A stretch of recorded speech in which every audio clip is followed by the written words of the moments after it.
안녕하세요. 임지원입니다.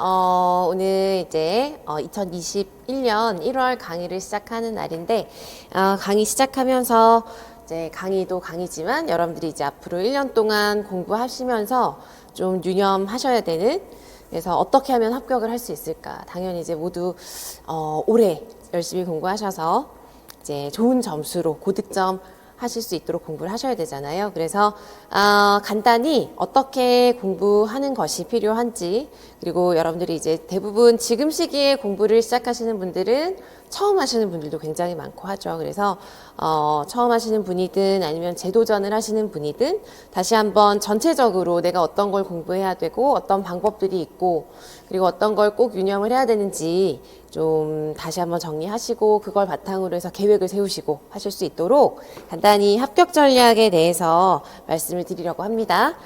네, 그래서 여러분들이 올해 2021년에 공부를 하시고 내년에 이제 합격을 하시면 2022학년도에 이제 교사를 하시게 되는 거죠. 그래서 2022학년도 대비 고득점 네, 합격 전략 간단하게 보겠습니다. 그래서 지금 이 시간에는 이제 시험을 보셨거나 뭐 시험 제도에 대해서 정확하게 잘 아시는 분들은 바로 뒷부분의 내용 활용하시면 되겠고요. 지금 전체적으로 기본적으로 이 시험이 어떤 시험이고 어떤 공부들을 하셔야 되는지 크게 훑어보고, 그래서 제도를 간단하게 알아보고 과목별로 그리고 문제 유형별로 시기별로 그리고 자료 정리하는 방법, 스터디는 어떤 것들을 할 수 있는지, 고득점을 하려면 뭐가 가장 중요한지, 필수적인 요건이 뭐가 있는지 이런 것들에 대해서 네, 짚어보도록 하겠습니다.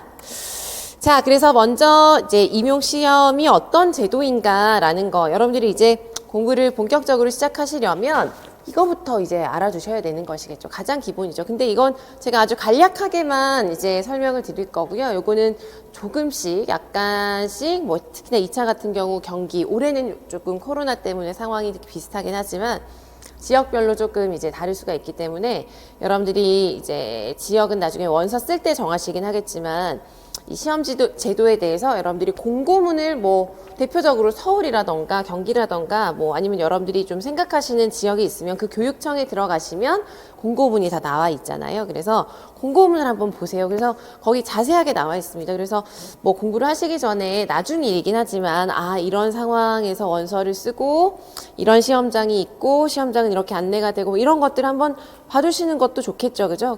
그리고 이런 1차 시험과 2차 시험에 대한 아주 상세한, 아주 정확한, 공고문이 가장 정확한 거니까요.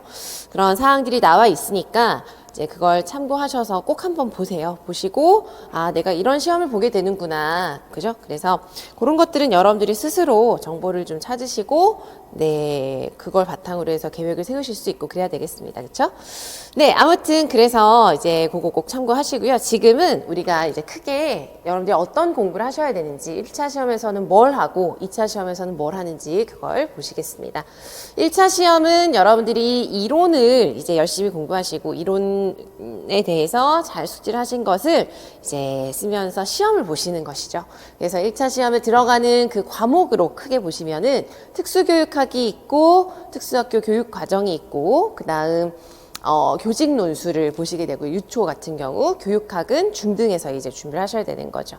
그래서 크게 공부하셔야 되는, 우리가 공통적으로 공부해야 되는 건 이제 교육과정이랑 그리고 특수교육학이 있고, 특수교육학은 정말 넓게 깊게 여러분들이, 깊다는 것은 이제 뭐 지나치게 깊게 하실 필요는 전혀 없고 시험에 맞추어서 하시면 되는 거지만 어쨌든 그 양이 굉장히 방대하고 많고 거의 대부분 공통으로 이제 보시는 거고, 교육과정 같은 경우는 이제 유치원 교육과정, 초등교육과정, 그리고 특수교육 교육과정, 특수학교 교육과정을 다 포함을 해서 그 안에서 여러분들이 이제 시험을 보실 뭐 유특이면 유특에 맞는 범위, 초특이면 초특에 맞는 범위, 중특이면 중특에 맞는 범위가 있죠. 그래서 그 범위에 맞추어서 교육과정 공부를 하시는 거고요.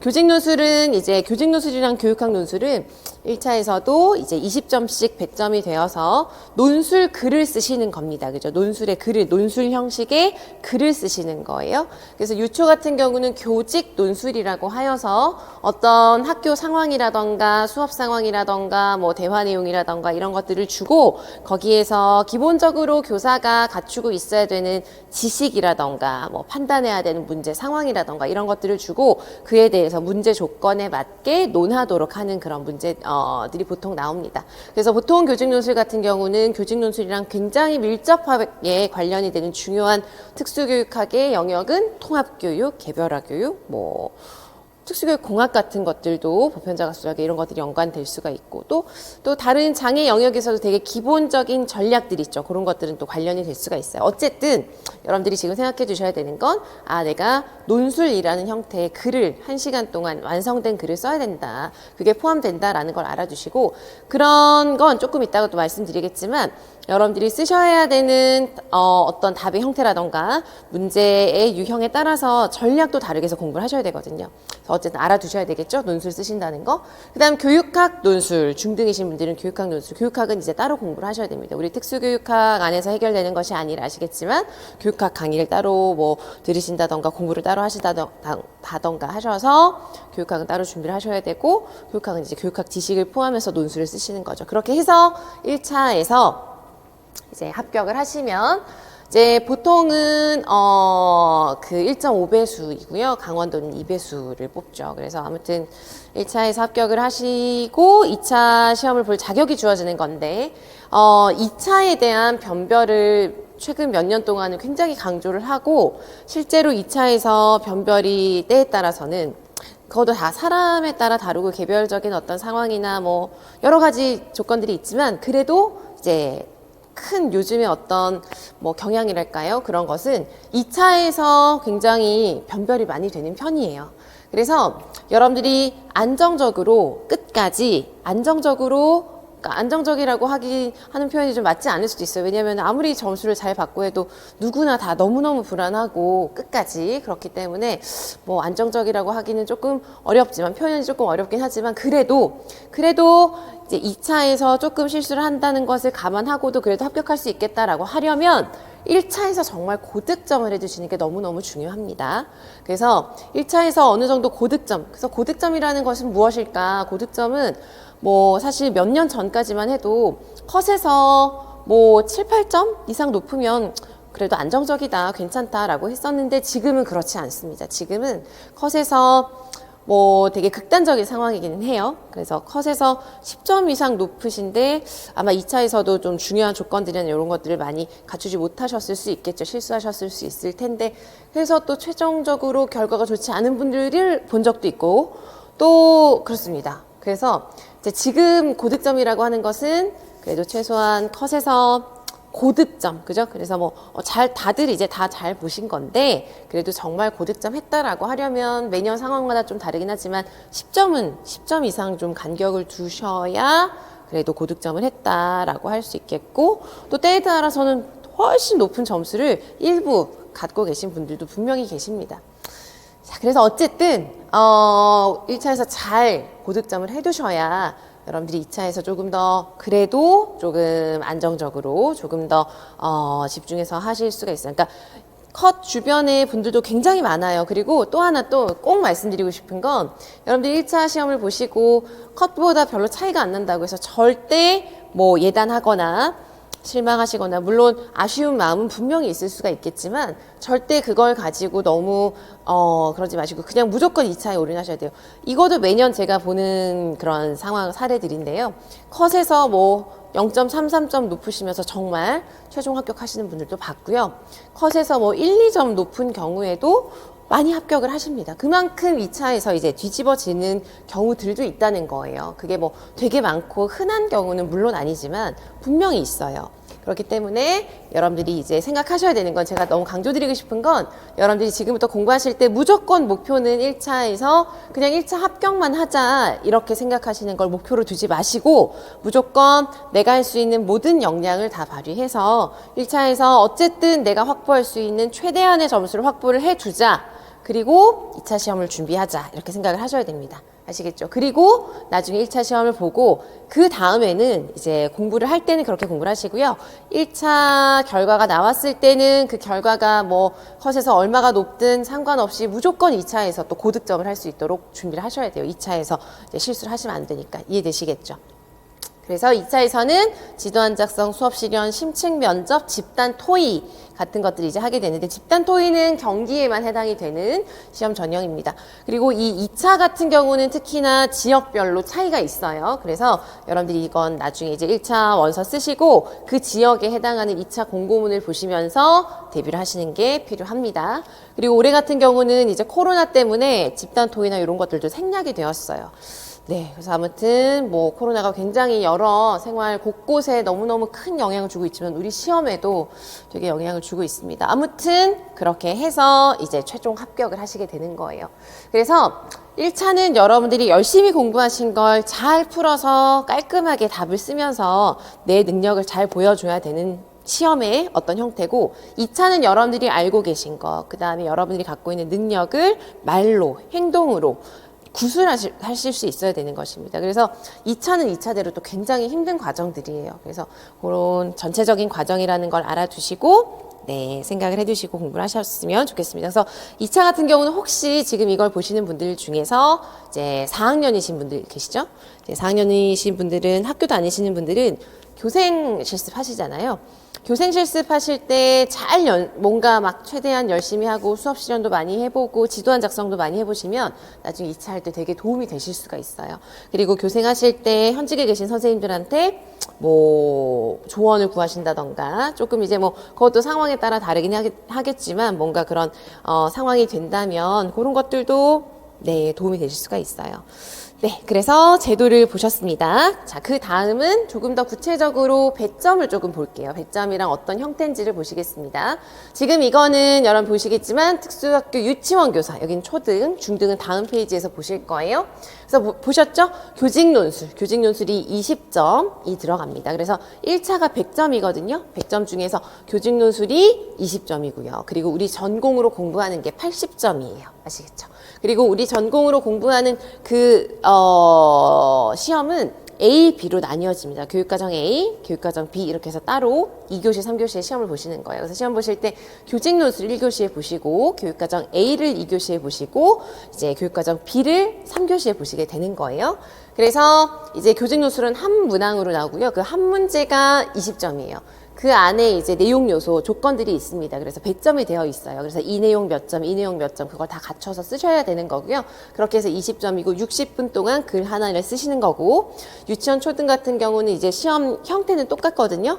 그래서 교육과정 A, B가 있다고 말씀을 드렸죠. 그게 이제 80점이고 16문항 내외가 되는데, 이건 이제 A에서 8문항, B에서 8문항인 거예요. 그리고 그게 그냥 정말 딱 8문제가 아니라 큰 번호로 8개가 있고, 그 큰 번호, 뭐 예를 들어서 1번 안에 소문항 3, 4개 이런 식으로 되어 있는 거예요. 이해되시겠죠? 그렇게 해서 이제 크게는 16문항 정도가 총 있다는 것입니다. 시간은 합쳐서 140분 정도가, 140분이 주어지는 거고요.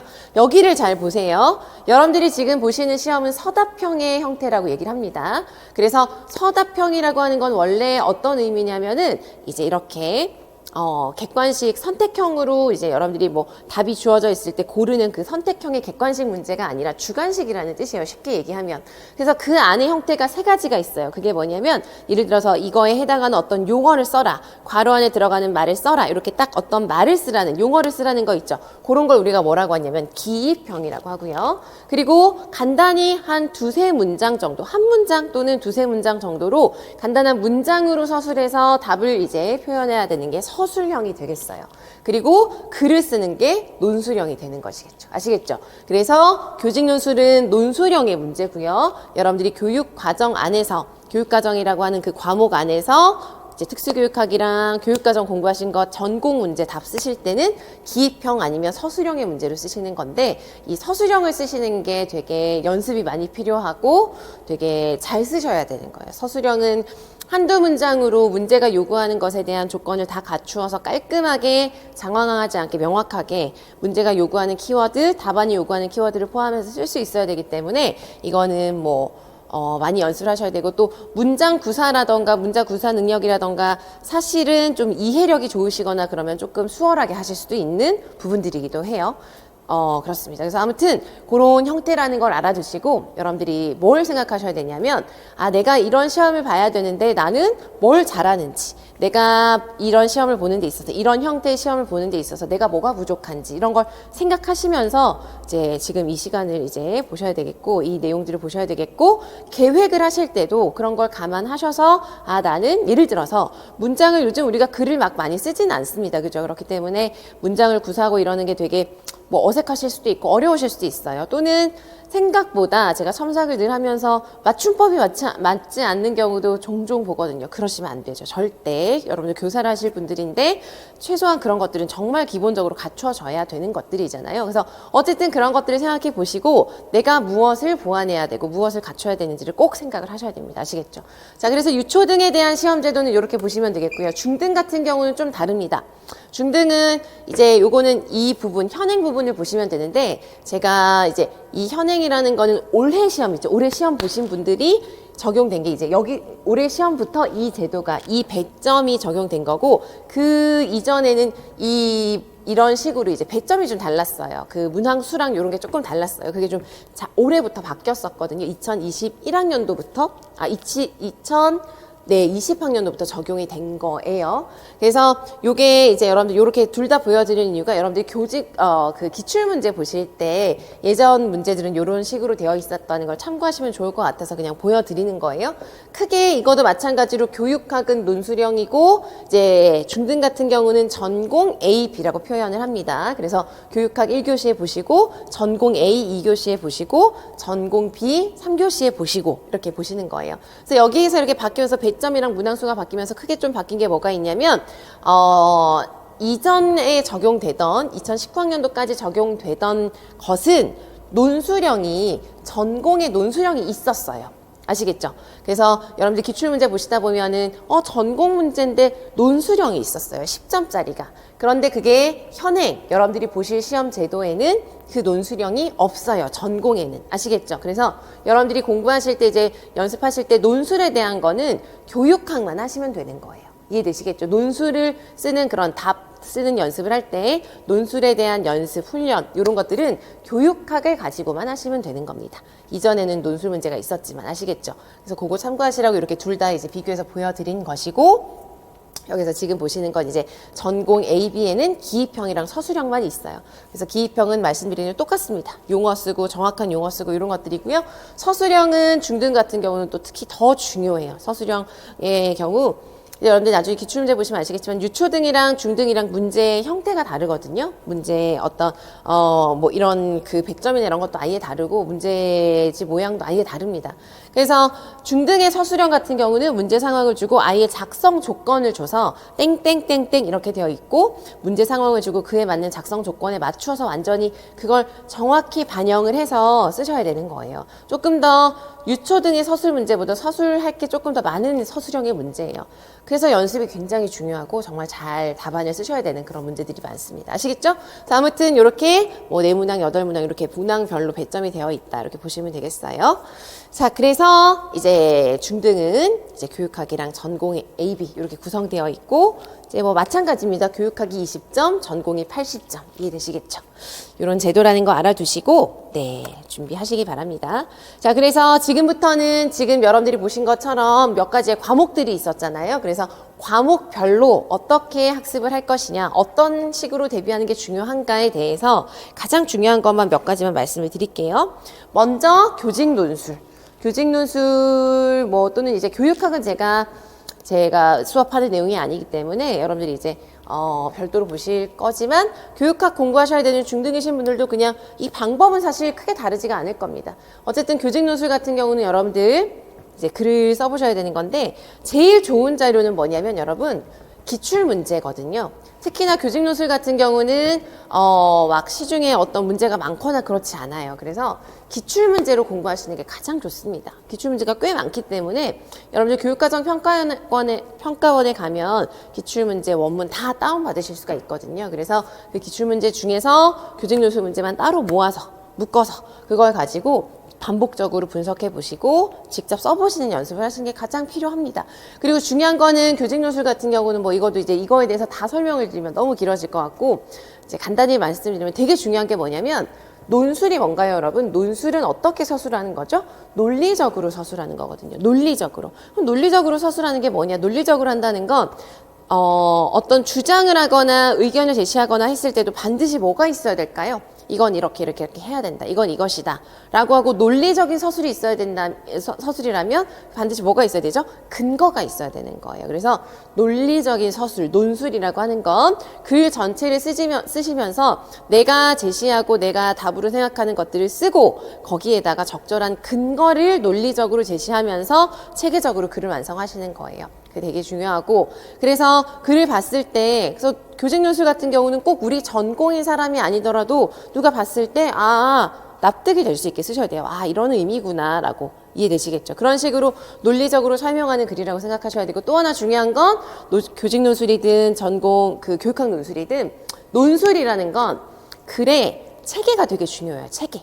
그래서 체계는 뭐냐면 쉽게 말씀드리면 서론, 본론, 결론이라고 하는 글의 체계 있죠. 그걸 좀 지키셔서 이제 딱 구분이 되게 누가 봐도 깔끔하게 이 부분은 서론이고 글을 소개하고 있고 본론에서 문제가 요구하는 걸 논하고 있고 마무리로 결론을 하고 있고 이게 체계적으로 보이도록 체계를 갖추어서 쓰시는 게 되게 중요해요. 아시겠죠? 그러니까 그걸 또 알아두시고 여러분들이 공부하실 때 이제 논술 같은 경우는 좀 넓은 지식이 필요해요. 깊은 지식이 아니에요. 교직논술은 넓게 여러분들이 평소에 생각하시던 것, 평소에 좀 알아두던 그런 개념들, 이런 것들을 다 이제 종합을 해서 판단을 하고 논리적으로 쓰실 수 있어야 되는 것이거든요.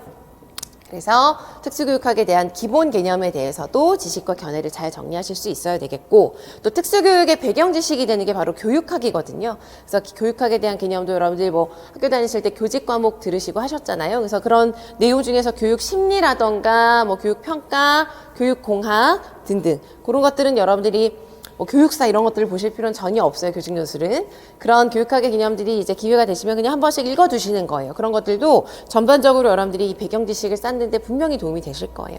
그리고 이제 뭐 나중에 2차 보실 때 심층 면접이나 뭐 이런 것도 그렇지만 최근에 어떤 이슈들을 반영할 때가 있을 수가 있어요. 그렇죠?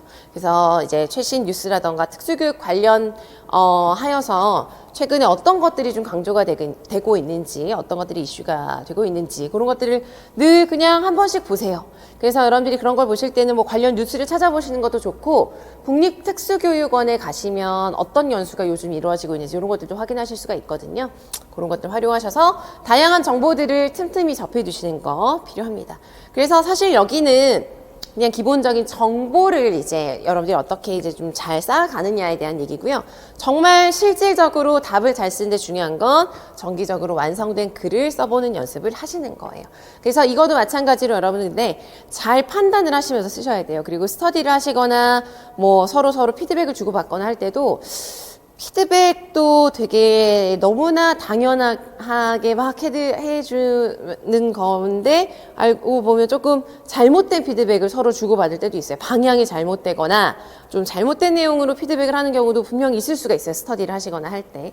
그래서 정확한 피드백을 받아가면서 그건 이제 여러분들이 그때그때 판단을 하셔야죠.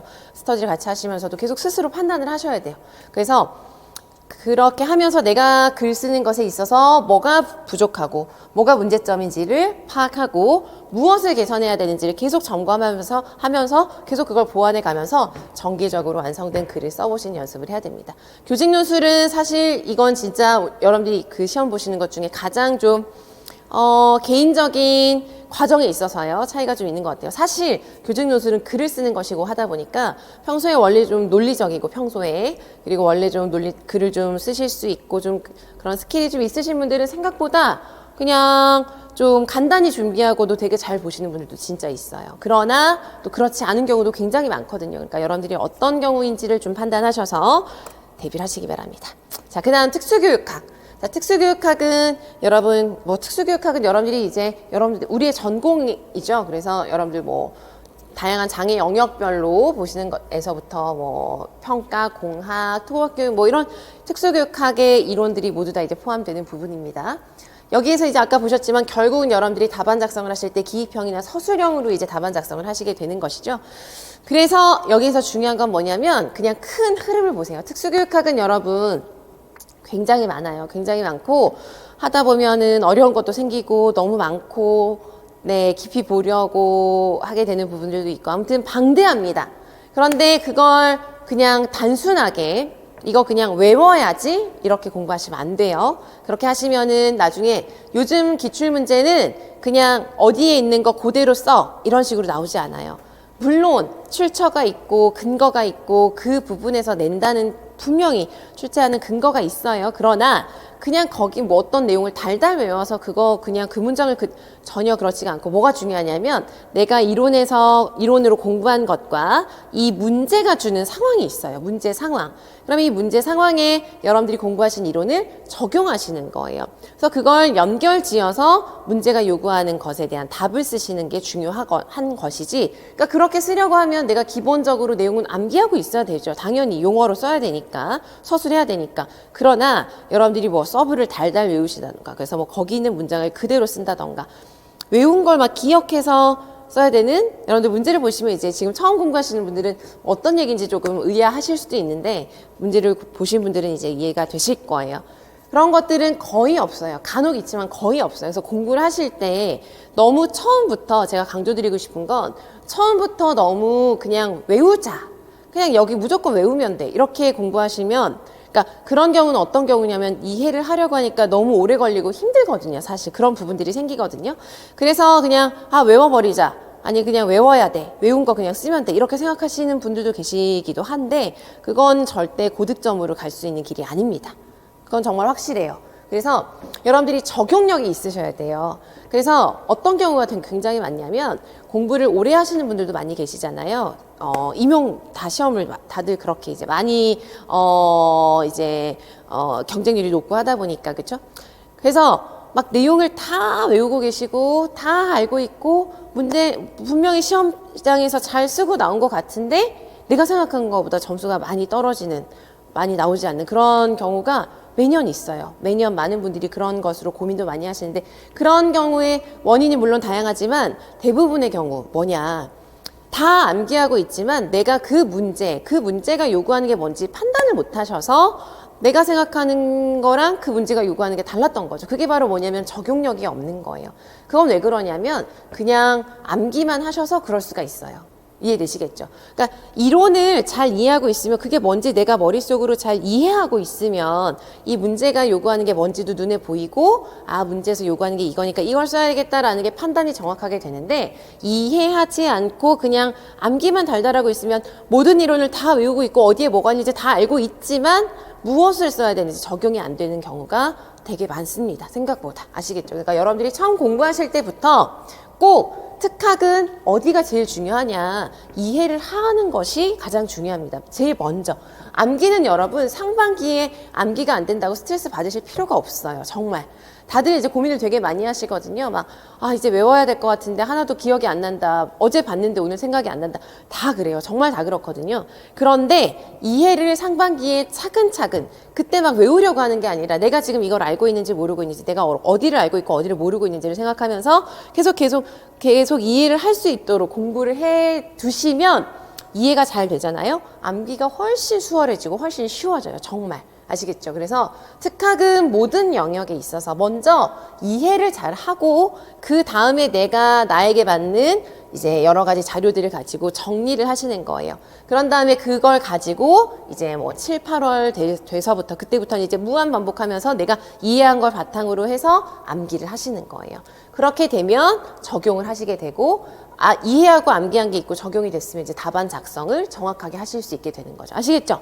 그래서 말이 길어졌는데 무조건 특학은 여러분 그냥 외운다 그런 거 없습니다. 아시겠죠? 그렇게 하시면은 물론 이제 단순 암기를 해야 되는 영역들이 있어요. 뭐 몇 가지 부분들이 있어요. 그러나 그런 것들이 아닌 대부분의 것들은 그냥 모든 공부가 그렇습니다. 특학뿐만이 아니라 여러분 무슨 뭐 수능 공부를 하든 무슨 공부를 하든 무엇이든 이해를 하고 뭐 공부를 하는 것과 그렇지 않은 건 너무나 질적으로 많은 차이가 생길 수밖에 없어요. 모든 공부는. 아시겠죠? 그래서 특학은 그렇게 공부해야 된다라는 걸 꼭 알아두셨으면 좋겠습니다. 자, 그 다음 교육과정이 있죠. 교육과정은 국가에서 이제 이런 걸 학교에서 수업을 하자라고 해서 만들어 놓은 교육과정은 교육의 내용이잖아요. 얘는 여러분 우리가 특학은 제가 이해를 그렇게 강조를 해드렸죠. 얘는 이해가 그렇게 이해할 게 없어요. 이해라고 할 것이 없어요. 그냥 처음에 구조를 파악하시면 돼요. 이거는 단순 암기 영역이에요, 사실. 그러니까 구조는 파악을 해야 돼요. 그냥 그렇다고 해서 또 무작정 되게 막 정말 그냥 보이는 대로 요구 이런 것들은 또 효과적이지 않고 그럴 필요는 없죠. 재미도 없고. 그래서 먼저 구조를 파악하세요. 예를 들어서 총론. 그러면 총론이 뭐지? 총론은 국가교육과정이고 국가에서 좀 기준이고 총론 안에 이런 것들이 있구나. 그게 큰 틀이 이렇게 있구나. 그 다음에 이 안에 이런 게 있구나. 학교교육과정 안에 이런 내용들이 있구나라고 큰 틀을 정리를 하시고 그 다음은 그냥 암기예요. 교육과정은 시험을 보실 때도 그걸 그대로 쓰셔야 돼요. 교육과정에 있는 걸 그대로 쓰셔야 돼요. 이해되시겠죠? 교육과정에, 그러니까 문제 상황은 또 약간의 적용이 필요해요. 그래서 어떤 상황을 주고 이 상황에 적용되는 교육과정에서 너가 외운 것 중에서 이 상황에 적용되는 교육과정의 내용을 찾아서 그대로 써. 이런 식이에요. 교육과정 문제는. 그래서 교육과정 문제는 여러분들이 총론의 그 부분의 문제, 그 부분을 여기서 쓰라는 거구나라는 걸 판단한 다음에 답을 쓰실 때 대부분의 교육과정 문제는 그냥 그걸 그대로 쓰셔야 돼요. 문장도 거의 그대로. 그래서 암기가 제일 중요해요. 교육과정은. 아시겠죠? 그래서 교육과정은 암기이기 때문에 교육과정도 원문이 다 있습니다. 원문 다 다운받으실 수가 있어요. 교육과정 평가원에 가시면 특히 주문제 보시고 해서 교육과정은 암기. 근데 이게 너무 지치고 정말 모든 분들이 교육과정은 어떻게 하면 외우는 부분을 줄일 수 있을까를 끝까지 고민을 하시고 하는데 그러니까 뭐 그것도 이제 나중에 필요하긴 합니다만 교육과정은 여러분들이 한 3월 정도부터 시작을 하세요. 지금부터 하셔도 되는데 뭐 지금은 조금 이제 처음 공부하시는 분들은 특학에 조금 초반에 좀 더 치중하시고요.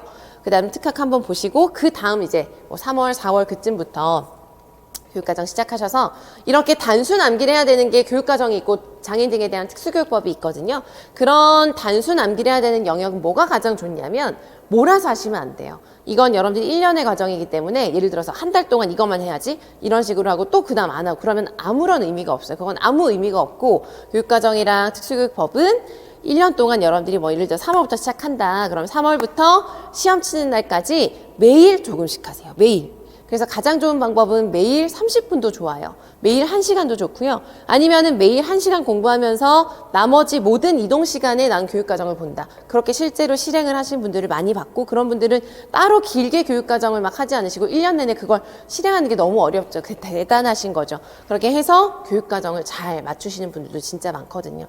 그러니까 어쨌든 이 부분은 되게 최소한의 하루 중에서 24시간 중에서 최소한의 시간을 투자하면서 매일 반복하시는 게 되게 중요해요. 1년 내내. 아시겠죠? 그렇게 하면 외우실 수 있어요. 암기하시는 부분입니다. 이 부분은.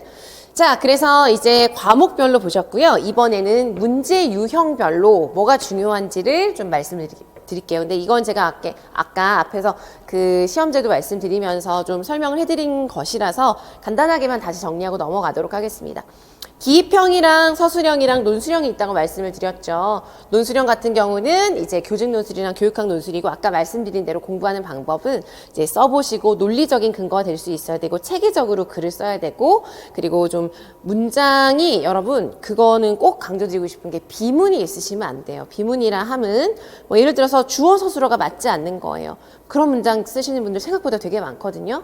근데 그건 기본적으로 그게 다 문법이죠. 문법에 맞는 문장을 구사하는 기본적인 그런 것에 맞지 않는 말이 안 되는 문장을 쓰시게 되면은 내용 전달이 정확하게 되지 않기 때문에 그건 절대 고치셔야 됩니다. 그래서 그런 게 있으시면 고쳐가면서 이제 논리적으로 키워드를 포함해서 쓰는 연습을 하시는 게 중요해요. 논리적인 글을 쓴다. 이건 이제 제가 아까 말씀드린 거 생각하시면 될 것 같고요. 전공에 좀 더 초점을 둬서 말씀을 드리면 기입형이랑 서술형이 있잖아요.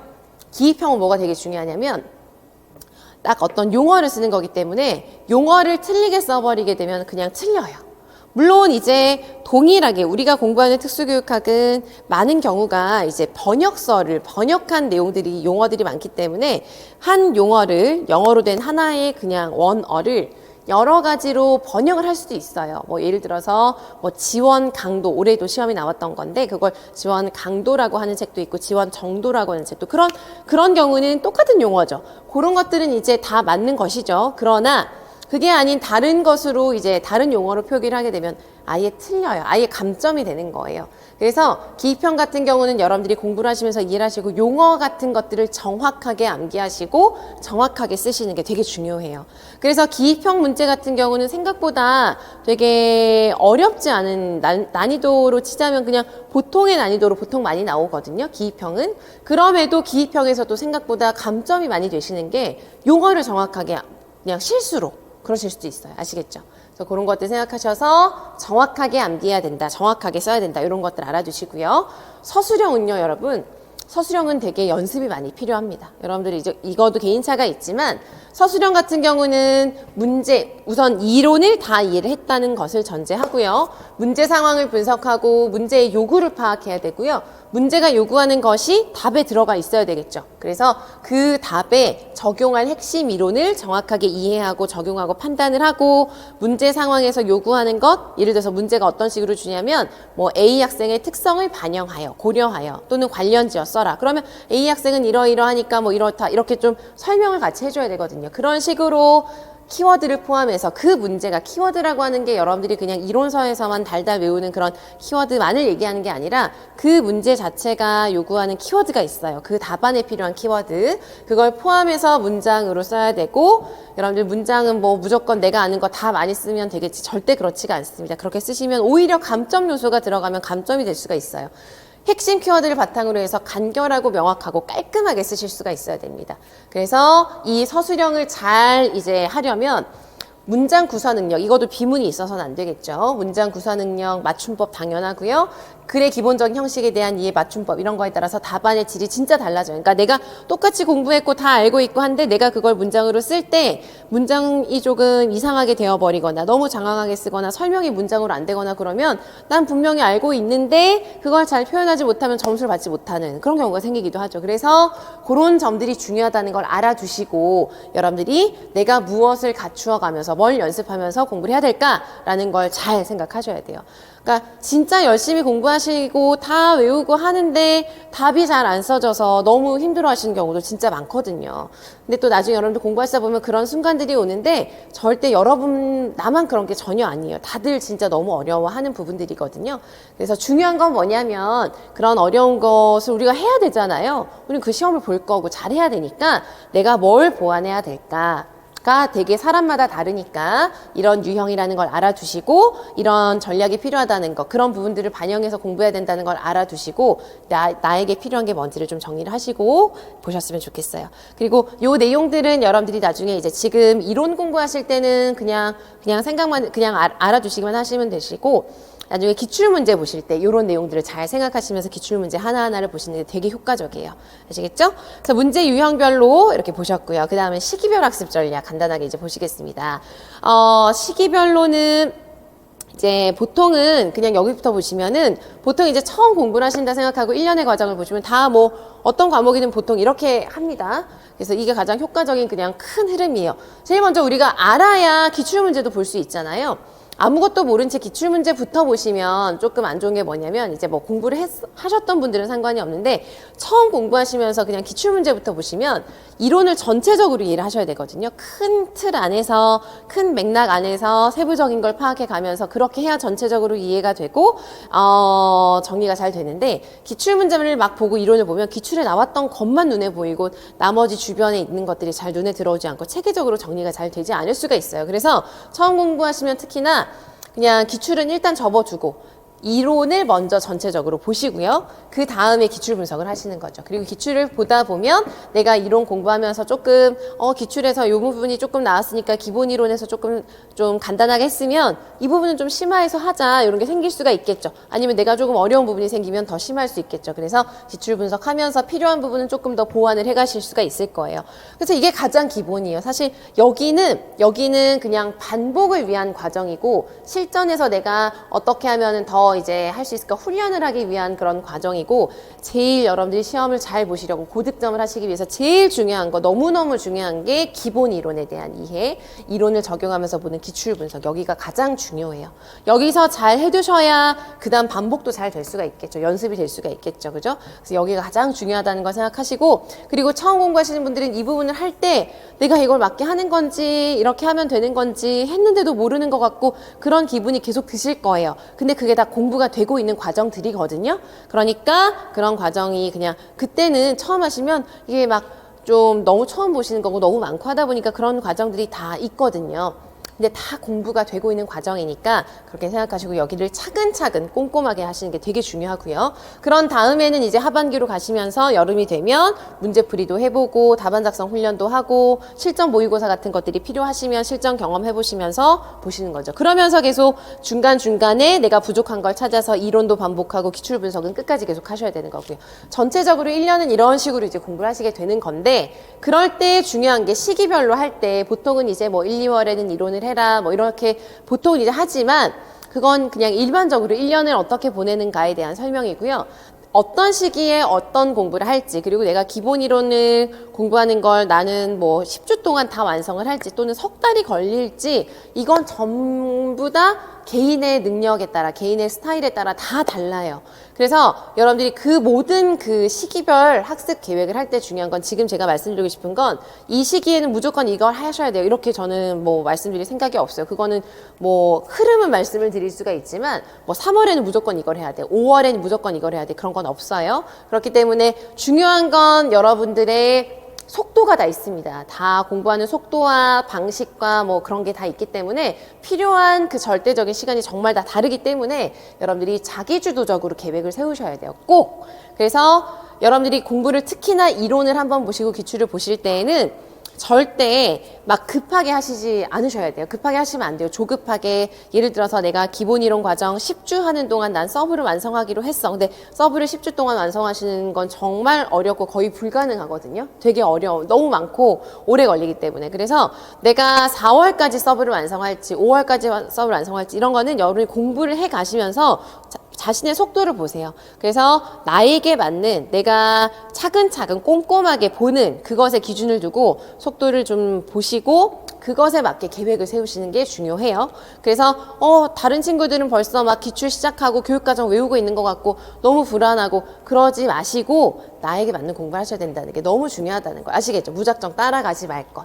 그래서 절대 시간에 쫓기지 마세요. 그래서 지금 내가 이걸 이렇게 오래 봐도 돼? 그 오래 보는 시간, 예를 들어서 여러분 보시면 뭐 행동수정에 대해서 뭘 하나를 볼 때 오래 본다는 건 어쨌든 그걸 계속 보고 있다는 거잖아요. 그만큼 공부가 되는 것이기도 한 거예요. 그러니까 그거에 대해서 내가 오래 걸린다거나 뭐 그런 거에 너무 스트레스 절대 받지 말고 그 모든 시간이 내가 공부가 되는 시간이다라고 생각을 하셔야 돼요. 그런 사실이고. 그래서 절대 시간에 쫓기지 말고 한 번을 봐도 제대로, 한 번을 봐도 제대로 봐야지 그냥 빨리 내가 오늘 이거 끝내기로 했으니까 빨리 보고 넘어가야지, 그럼 나중에 보면 또 새로워요. 아무 의미가 없어요. 아시겠죠? 그렇다고 해서 그냥 세워라 내워라 보시라는 건 전혀 아닌 거 아시겠죠? 열심히 보시되 이제 너무 쫓겨서 보지 마시고 제대로 보시고 넘어가시라는 겁니다. 그리고 시기별로도 또 하나 강조드리고 싶은 건, 이제 기출 분석을 언제 시작하느냐가 이제 뭐 그건 이제 기준을 정하기에 따라 다른데요. 뭐 3월에 시작하시든 4월에 시작하시든 뭐 언제 시작하시든 그 시작을 한과 동시에 그때부터는 시험 칠 때까지 기출은 손에서 놓지 않으시는 거예요. 무조건. 아시겠죠? 그래서 전 기간 동안 기출 분석을 시작해서 전 기간 동안 어떤 방식으로든, 기출은 또 나중에 제가 기회가 되면 기출 문제를 어떻게 하게 되는지에 대해서, 어떤 다양한 방법이 있는지에 대해서 이제 알려드리게 될 텐데, 기출은 그냥 한 번 보고 풀어보고 끝, 그게 전혀 아니에요. 그래서 기출을 반복할 수 있는 여러 가지 방법이 있으니까 그걸 여러분들이 꾸준히 활용하셔야 돼요. 전 기간 동안. 기출이 정말 중요하고요. 기출에 나온 말 한마디 한마디가, 문구 하나하나가 되게 중요하고 소중합니다. 그래서 이제 꾸준히 보실 수 있도록 하고, 초수이시면 말씀드린 것처럼 기본 이론을 먼저 보시고 기출 문제를 보는 것이 저는 효과적이라고 봅니다. 참고하셔서 보시고요. 이해되시겠죠? 그래서 시기별 학습 전략을 말씀드리는 거지만 시기별로 무엇을 해라 이거보다는 이 흐름에 맞추어서 하셔야 된다는 거, 시기에 따라서 이게 중요하고요. 그리고 어떤 시기에 무엇을 하는지는 개개인에게 맞추어서 하셔야 된다는 거 아시겠죠? 그것을 꼭 보셨으면 좋겠습니다. 그래서 지금까지는 과목별로, 유형별로, 시기별로 좀 알려드렸고요. 이제 지금은 자료 정리를 하는 방식에 대해서 말씀을 드릴게요. 이것도 여러분들 이제 특학을 기준으로 말씀을 드리면 교육과정 같은 경우 또는 법 같은 경우는 원문 뽑아서 빈칸 뚫어서 외우시는 게 그냥 최고예요. 그냥 구조만 파악하시고요. 빈칸 뚫어서 계속 외우시는 거예요. 그렇게 해서 최대한 원문 그대로 외우시도록 하는 게 중요하고, 여기서 말하는 이제 자료 정리라는 건 특학을 기준으로 말씀을 드리는 거예요. 특학은 너무 방대하고 하기 때문에 자료 정리가 너무 중요하고요. 자료 정리가 여러분 이것도 마찬가지. 자료 정리, 내가 지금 시간이 너무 없는데 이 시간에 막 자료 정리하느라 이렇게 시간을 쓰고 있으면 어떡하지가 아니라 자료를 정리해가는 과정 자체가 공부예요. 그게 공부예요, 여러분. 내가 요약 노트를 만들어 간다는 거는 내가 중요한 이 내용을 읽고 내가 판단을 해서 생각을 해서 뭐 여기서 제일 중요한 말들은 이거니까 이렇게 써야지 계속 생각하잖아요. 그 사고 과정이잖아요. 그래서 추려나가고 요약하고 여기에 키워드는 이거구나 보고 그러면서 자료 정리하는 모든 과정이 다 공부를 하는 과정이기 때문에 그게 서브하는데 오래 걸린다. 그럼 안 되겠다. 그렇게 생각하실 게 아니라 그게 다 공부하는 과정이라고 생각하시고 보셔야 되는 거예요. 그래서 여기에서는 여러분들이 이제 내가 공부하는 방식에 가장 효과적인 자료 방식이 뭐가 있는가. 그리고 여러분들이 이제 지금부터 1년 동안 점점 자료는 압축해 나가셔야 돼요. 압축해 나가셔서 하반기에 시험 직전에는 정말 이것만 보자, 이 부분만 보자 라는 게 딱 정리가 되게끔 그냥 그건 다른 사람이 정리해 놓은 자료 봐도 눈에 들어오지 않고 공부가 안 되거든요. 내가 정리한 자료, 내가 장기간 동안 계속 익숙하게 보던 자료가 끝에 마지막에 있어야 그걸 가지고 마무리를 하실 수가 있어요. 그게 되게 중요하죠. 그래서 시험 보는 날까지 나는 정말 핵심을 추려 나가겠다라는 생각을 하시면서 자료 정리를 해 나가시는 게 중요하고, 그런 과정에서 내가 어떤 방식을 하는 게 중요할까, 내가 뭐가 어떻게 하는 게 공부가 잘 될까를 생각을 하시는 거예요. 그래서 크게는 두 가지 방법이 있죠, 여러분. 이제 뭐 이런 책들을 보시고 책이 있으면, 이론서가 있으면은 이제 여러분들이 공부하셔야 되는 건 여러 이제 영역별 강론서가 있는데, 수험서 같은 경우는 그런 강론서를 다 모아놓은 책이 되겠습니다. 그렇죠? 그래서 이런 책을 보시면서 이제 두 가지 방법이 있어요. 하나는 서브노트를 만드시는 거예요. 요약 노트를 만드시는 거죠. 그리고 또 하나는 뭐냐면, 이론서가 있으면 이 책 하나에 내가 공부하면서 모으는 모든 자료를 여기에다가 다 정리하는 거예요. 그래서 나중에 그냥 이 책을 보는 거예요. 단권화를 한다고 얘기하죠. 그죠? 그래서 서브노트를 만드는 방식이 있고 단권화를 하는 방식이 있어요. 이론 정리를 하실 때. 그걸 이제 생각을 하셔서 내가 어떻게 하는 게 공부가 잘 될까? 서브노트라는 건 이제 서브노트는 다시 또 두 가지 방법이 있어요. 손으로 쓰시는 거. 여전히 손으로 쓰면서 공부하시는 분들, 손으로 다 쓰면서 서브노트 하시는 분들도 계세요. 그게 맞으시는 분들도 계세요. 근데 나는 막 글씨도 예쁘지가 않고 막 정리하고 이러는 거 너무 뭐 적성에 안 맞을 수 있죠. 타이핑을 하시는 거예요. 그래서 타이핑을 할 수도 있고 그러니까 손으로 쓸 수도 있는데, 이거의 차이점은 또 뭐가 있을 수가 있냐면, 손으로 써서 나중에 여러분 진짜 손으로 쓰면서 공부하시는 많은 분들은 나중에 막 9월, 10월에 막 스테로이드 주사 맞으시고 막 진통제 맞으시고 너무 여기가 너무 아파서 너무 고통스러워 하시면서 막 시험 보러 가시는 분들도 진짜 있거든요. 그래서 그런 게 이제 또 부담이 되실 수가 있고, 그러나 그게 공부가 잘 되시면 그걸로 하시는 거죠. 그리고 서브를 이제 하시면서 이제 쓰신다는 거는 얘가 계속 보면서 중요한 것들만 이제 쓰려고 하기 때문에 되게 중요한 것만 추려서 그래도 쓰는 방향이 될 수가 있는데, 타이핑을 하실 때 주의하셔야 되는 거는, 타이핑을 하시다 보면 그냥 무슨 옮겨서 다 타이핑을 하실 때가 있을 거예요. 서브를 하다 보면 내가 생각해서 중요한 것만, 내가 생각하는 키워드만 해서, 서브 노트라고 하는 거는 그냥 이 책을 다 옮겨서 타이핑을 하는 게 아니라 이 부분에 대해서 중요한 것만, 내가 정말 꼭 봐야 되는 것만 쓰자 이렇게 해야 되는데, 막 정말 책을 거의 옮겨서 형식만 바꿔서 타이핑을 하시는 것처럼 보이는 그런 서브도 있기도 하거든요. 그러니까 그런 건 좀 지양하셔야 되는 방법이죠. 그래서 그런 걸 좀 유의해서 한다면, 타이핑을 해서 하면 좋은 점은 이제 타이핑을 했으니까 서브 했을 때 적어서 하면은 만약에 틀리면 뭐 또 막 수정해야 되고 막 그렇잖아요. 그런데 이제 타이핑은 지우고 다시 교정하기가 되게 좋다는 거, 수정하고 추가하고 뭐 이러기가 좋다는 거죠, 장기적으로. 아무튼 그런 방법들이 있다는 거. 그러니까 내가 어떤 방법으로 하는 게 좋을까를 생각을 하셔야 된다는 거. 그러니까 서브노트는 그런 거고, 단권화는 제가 이제 다음 시간에 맥교재 활용법에 대해서 간단하게 알려드릴 건데, 그런 것처럼 이제 거기서 말씀드릴 거긴 한데, 이 책에 보면 이제 뭐 여러 내용이 다 있습니다. 그죠? 그런데 여기에는 뭐 어떤 경우에 뭐 그렇다고 해서 제가 몇 교재에다가 정말 모든 대부분의 내용이 다 있습니다. 정말 다 있는데 그래도 일부 책에 뭐 어떤 표현 하나가 내가 보기엔 이 표현이 조금 나에게 도움이 돼. 이게 중요할 것 같아.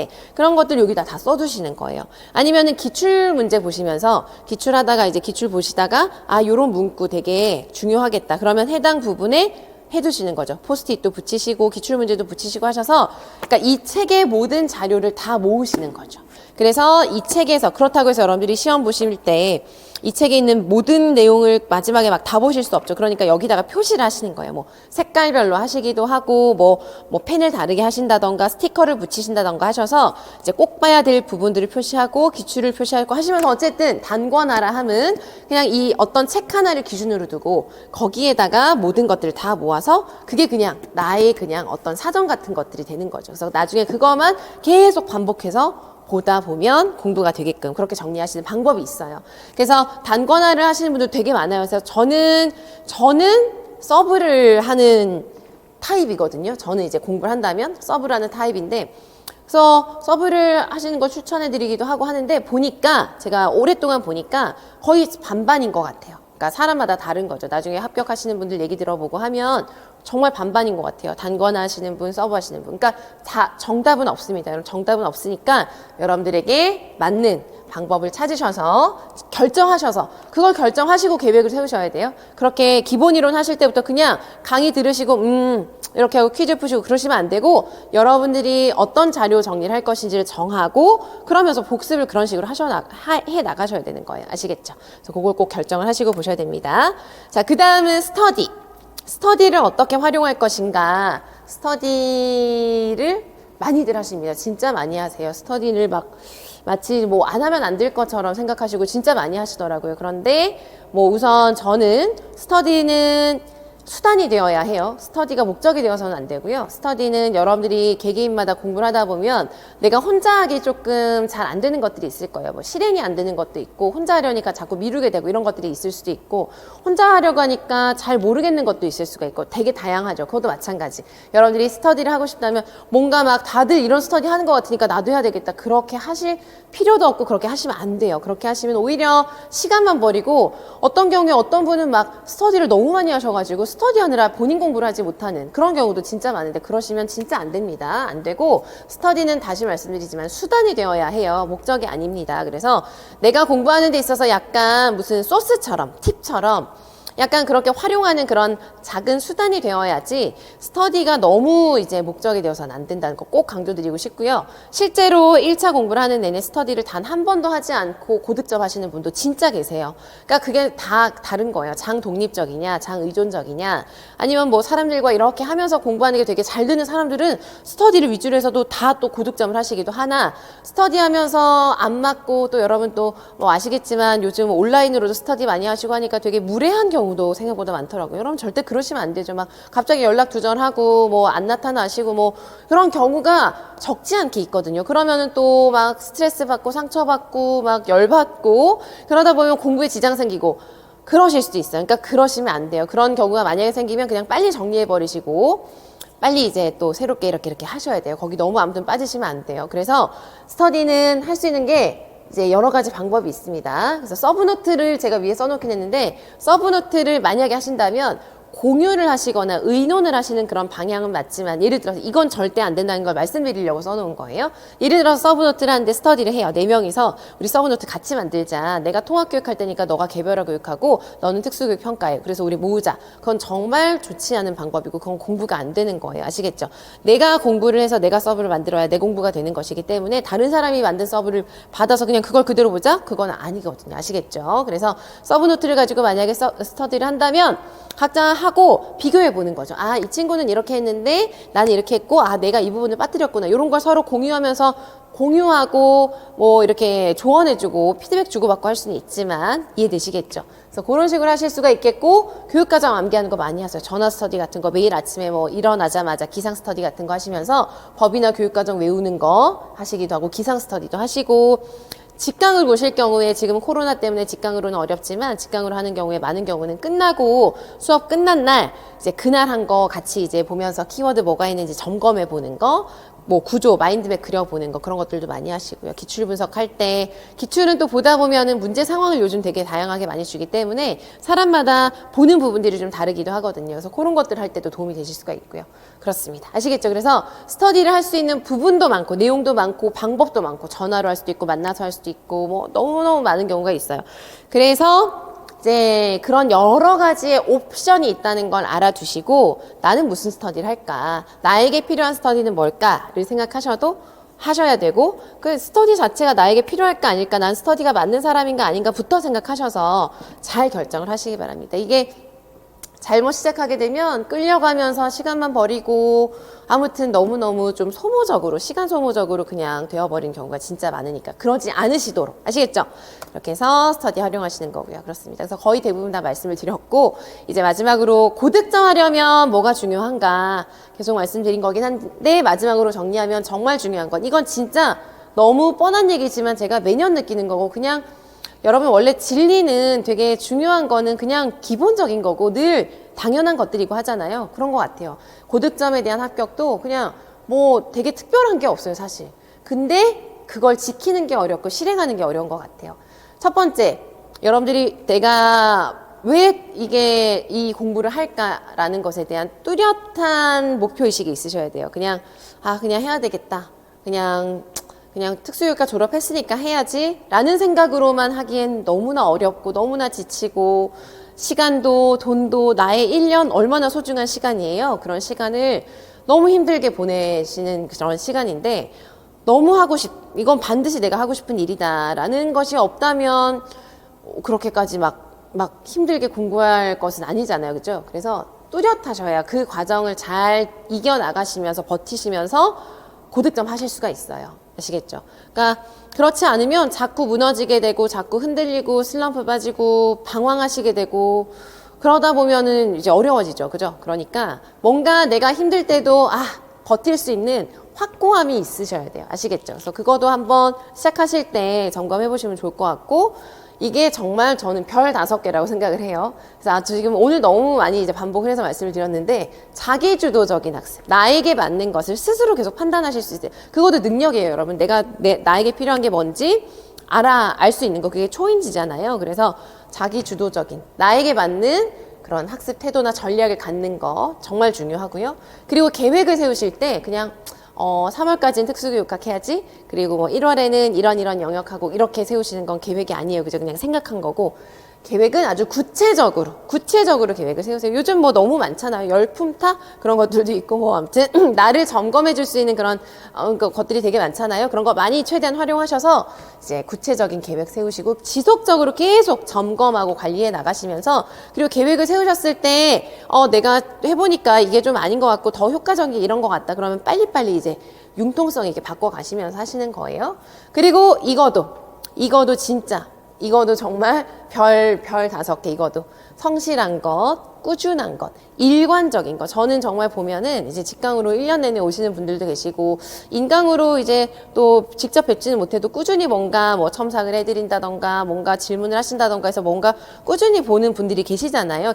있게 되잖아요. 그래서 보면 합격하시는 분들 그리고 고득점을 합격하시는 분들은 진짜 공통점이 그냥 일관된 어떤 면들이 있으신 것 같아요. 진짜로. 그러니까 뭐 자기 나름의 일관성이 있는 거죠. 꾸준하게. 그 다음에 성실하게. 그리고 뭔가 일상도 그냥 반복적으로 규칙적으로 그냥 그게 되게 중요해요, 여러분. 그게 왜 중요하냐면 여러분들이 막 어떤 날 나 오늘 막 너무 공부 안 돼서 놀아버렸어요. 그럼 어떤가요? 바로 마음이 불안해지거든요.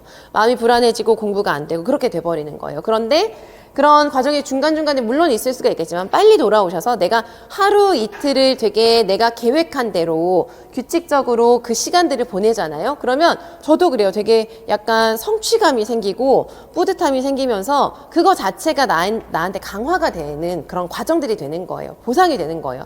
그냥 내가 느끼는 그냥 뿌듯함, 성취감 그런 것들이 계속 쌓이고 장기적으로 쌓이면 그거 자체가 굉장히 나 스스로에게 내공을 쌓게 해주는 그런 시간들이 돼요. 진짜로.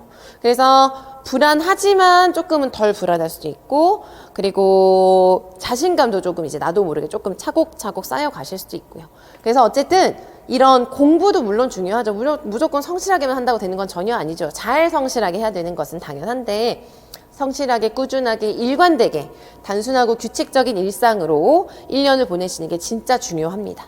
그리고 여러분들 운동도 꼭 짧게라도 하루에 30분이라도 1시간이라도 뭐 이제 처음 공부하시는 분들은 내가 막 운동을 하다니 막 공부해야지 이렇게 생각하시는데, 사실 여러분들 하루에 1시간 정도 운동하시는 거 꾸준히 하시는 거는 전혀 시간을 버리는 게 아니라 그것 또한 체력에, 그리고 나중에 하반기 되면 여러분들 체력이 저하돼서 아픈 분들 너무 많고, 체력이 몸이 힘들면 여러분 정신력도 무너질 수밖에 없거든요. 그러니까 정신력과 체력은 같이 가는 거잖아요. 그래서 체력 길러두시는 것도 진짜 중요해요. 그리고 운동을 꾸준히 하시면 그것도 진짜 자신감에, 여러분들의 그냥 컨디션에 너무너무 도움이 돼요. 그래서 뭐 예를 들어서 막 조깅하고 그러면 너무 피곤해 공부 못하는 거 아닐까? 전혀 그렇지가 않아요. 좀 움직여야 더 집중이 잘 되고 졸리지도 않고, 정말 그렇습니다. 공부하실 때. 그래서 이것도 계획에 한번 꼭 포함을 해보세요. 그래서 내가 좀 꾸준하게 뭐 스트레칭도 좋고 걷기도 좋고요. 무엇이든 공부를 좀 하면서, 공부하면서 조금씩 운동할 수 있는 방법, 그런 것들을 좀 생각하시면 좋을 것 같아요. 아무튼 이런 것들이 좀 갖춰지면 고득점 하실 수가 있습니다. 아시겠죠?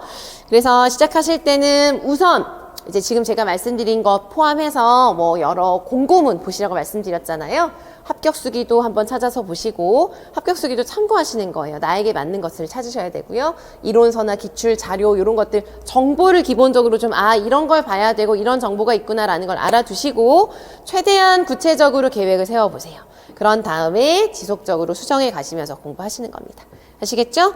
그래서 이제 여러분들 모두 지금 이제 시작하는 시점이니까 잘 준비하시고, 여러분들에게 맞는 아주 좀 똑똑한 계획, 그리고 효과적이고 전략적인 계획을 잘 판단하시고 잘 세우셔서 모두 이제 올해 열심히 하신 결과로 예비 특수교사가 되실 여러분들이 다 합격하시고 고득점 하시길 응원하겠습니다. 기타 문의가 있으시면은 여기 뭐 카페도 있고요. 이메일이나 이제 인스타도 있으니까 이제 활용하셔서 문의를 하시면 되겠습니다. 여기까지 설명해 드리도록 하겠습니다. 감사합니다.